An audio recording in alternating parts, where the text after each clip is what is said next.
শোভা নামতেই কয়েকজন lady servant এসে তাকে সামনের দিকে নিয়ে যায়। সুসজ্জিত একটি মাঠের মাঝখানে দাঁড় করায় তাকে। শোভা তখনও চারপাশটা দেখতে ব্যস্ত। কোনো মানুষ নেই, আর না আছে তানভীর।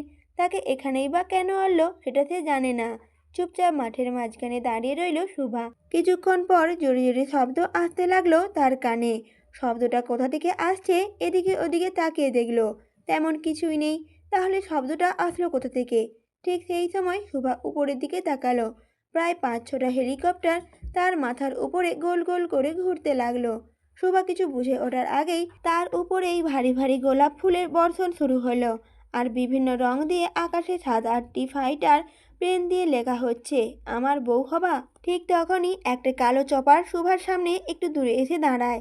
আর তার ভিতর থেকে কালো পাঞ্জাবি পরিহিত তানভীর নেমে আসে, শোভার দিকে এগিয়ে আসতে থাকে। হাতে তার একগুচ্ছ গোলাপ। তানভীরের হাতে তার গোল্ডেন চাপাতির জায়গায় গোলাপ, বিষয়টি অদ্ভুত।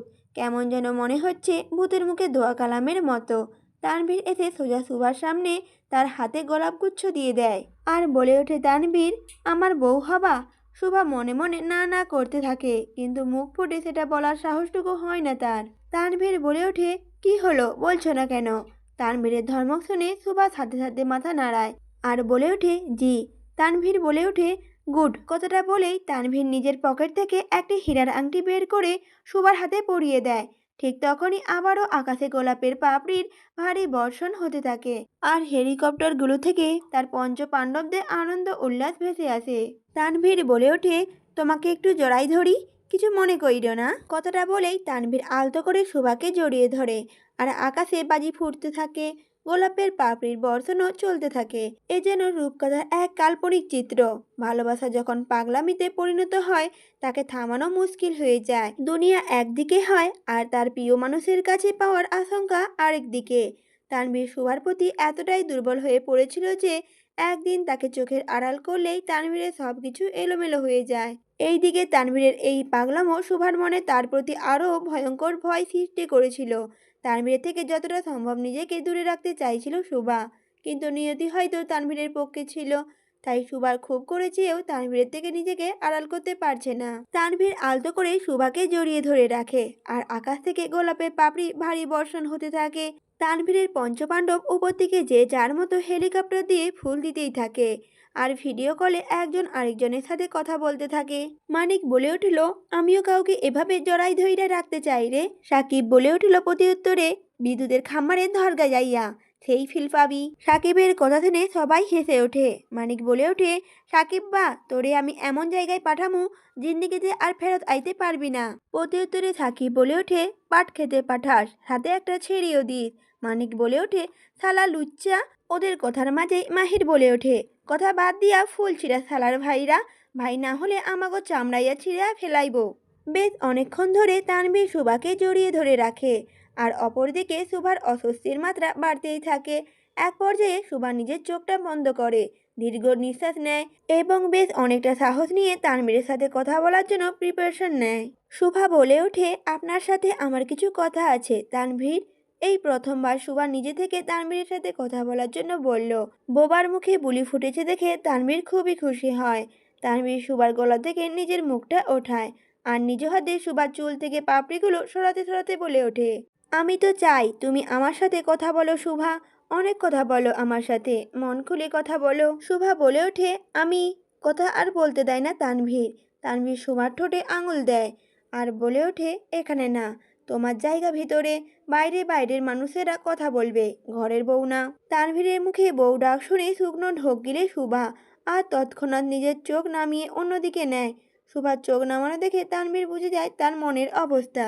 তানভীর বলে ওঠে, আজ বাদে কাল বউ তো হবাই, এখন থেকেই ডেকে অভ্যাস করছি। শিকদার বাড়ি। শোভা চলে যাওয়ার পর তার মা খুব টেনশনে পড়ে যায়। না জানি এবার কোন ক্ষতি করে নিয়ে আসে তার মেয়ের। শোভার হাতের দিকে তাকালে ভয়ে কলিজা কেঁপে ওঠে শোভার মায়ের। ফুলের মতো মেয়েটার একই দশা হলো আজ। শোভার মা চিন্তার মাঝে শোভার বাবা ও বাড়ি ফিরে আসে। স্বামীকে এই অসময়ে বাড়ি ফিরতে দেখে শোভার মায়ের কপালে কিঞ্চিত চিন্তার ভাঁজ পড়ে। শোভার মা বলে ওঠে, কি গো, তুমি এত তাড়াতাড়ি বাড়ি এলে যে? শোভার বাবা সোফাতে যেয়ে বসে আর এক গ্লাস পানি খেতে চায়। শোভার মা পানি দিয়ে ওনার পাশে বসেন। আর সুভার বাবা বলতে থাকেন, আমাকে প্রমোশন দিয়ে বড় অফিসার পদে নিয়োগ করা হয়েছে সুভার মা বলে ওঠে, আলহামদুলিল্লাহ, সে তো ভালো কথা। কিন্তু সুভার বাবা দীর্ঘ নিঃশ্বাস ছেড়ে সোফায় গা এলায় আর বলে ওঠে, প্রমোশনটা তানভীর সরকারের নির্দেশে দেওয়া হয়েছে। সুভার মা বলে ওঠে, কি বলছো কি তুমি? সুভার বাবা বলে ওঠে, অফিসে ঢুকেই বুঝতে পারলাম সবার মাঝে একটা আতঙ্ক চলে এসেছে। আমার এই 25 বছর চাকরি জীবনে কেউ এত ভয় নিয়ে কথা বলেনি আমার সাথে। সুভার মা বলে ওঠে, আমার মেয়েটার কি হবে গো? সুভার বাবা বলে ওঠে, সুভাকে পালাতে হবে। প্রতি উত্তরে সুভার মা বলে উঠল, মানে? সুভার বাবা বলে ওঠে, মানেটা খুব সোজা সুভার মা। আমি জেনে বুঝে এমন ভয়ঙ্কর মানুষের সাথে নিজের মেয়ের বিয়ে দেব না। হতে পারে সে সরকারের ছেলে, কিন্তু তার এই বেপরোয়া জীবনে এত মানুষের রক্ত লেগে থাকা হাতে আমি আমার মেয়েকে তুলে দিতে পারবো না। প্রত্যুত্তরে সুভার বাবা বলে ওঠেন, না পারলে এখানেই থাকবে, কিন্তু অন্যের ঘরের ঘরণী হয়ে নয়। তানভীর সুভার হাত ধরে তাকে নিয়ে সোজা ছাদে চলে যায়। ছাদে আস্তে আস্তে সুভার লক্ষ্য করে রিসোর্টের দেয়ালে দেয়ালে তানভীর এবং তার বাবার ছবি লাগানো। তার মানে এটা তানভীরের প্রাইভেট রিসোর্ট। সরকারের ছেলের পক্ষে নিজের রিসোর্ট থাকা তেমন আহামরি কিছুই নয়। সুভা চারপাশটা ভালোভাবে দেখতে থাকে। যেতে যেতে সুভার চোখ আটকে যায় উপরের দেয়ালগুলো দেখতে দেখতে। কয়েকটা দেয়ালে তানভীরের সাথে সুভার ছবি টাঙানো। সব ছবিগুলোই তানভীর যতবার সুভার কাছে এসেছে ততবার তোলা হয়েছে। তানভীর সুভাকে পছন্দ করত, এটা সুভা জানে, কিন্তু সুভার এত এত ছবি তানভীর সংগ্রহ করে রাখতে পারে এটা সুভার জানা ছিল না। তানভীর সুভাকে নিয়ে সোজা ছাদে চলে আসে আর এক কিনারে হেলান দিয়ে দাঁড়ায়। সুভাকে বলে ওঠে, বলো হবু বউ, কি বলবা? প্রত্যুত্তরে সুভা বলে ওঠে, এই বিয়েটা আর বলতে পারে না সুভা। তানভীর বলে ওঠে, এই শুক্রবারেই হবে। তানভীরের কথা শুনে শোভা বুঝে যায় তানভীর তাকে এই শুক্রবারে বিয়ে করার জন্য প্রস্তুত। কিন্তু এখন বিয়েটা হলে সারা জীবনের জন্য তার পায়ে শিকল পড়ে যাবে। শোভা বলে ওঠে, বিয়েটা কি কদিন পরে করা যায় না? তানভীর বলে ওঠে, কেন? অন্য কাউকে পছন্দ? নাম বল শুধু, তাকে এ দুনিয়া থেকে সরিয়ে দেই। শোভা ভয়ে ভয়ে বলে ওঠে, না না, এসব কিছু নয়। আসলে আর কোনো কথা বলতে পারে না শোভা। তানভীর বলে ওঠে, সোজা সাপটা বলো। শোভা বলে ওঠে, আমি অনেক কষ্ট করে রাত জেগে পড়েছি। আর তো মাত্র একটা মাসই বাকি পরীক্ষার জন্য। এই একটা মাস কি আমাকে সময় দেওয়া যায় না? কথাটা শুনেই তানভীর নিজের চশমা খুলে পাঞ্জাবির হাতা গোটাতে থাকে আর বলে ওঠে, আমি যে ভালো মানুষ না এটা জানো তো? প্রত্যুত্তরে শোভা কোনো কথাই বলে না, মাথা নিচু করে ফেলে। আর তানভীর বলে ওঠে, তোমার বয়স যত না তত বেশি খুন করার রেকর্ড আছে আমার। আমাকে ঠকানোর কথা চিন্তাও করো না রাতপরি। ভালোবাসি বলে যে তোমাকে কিছু করব না এটা ভেবো না।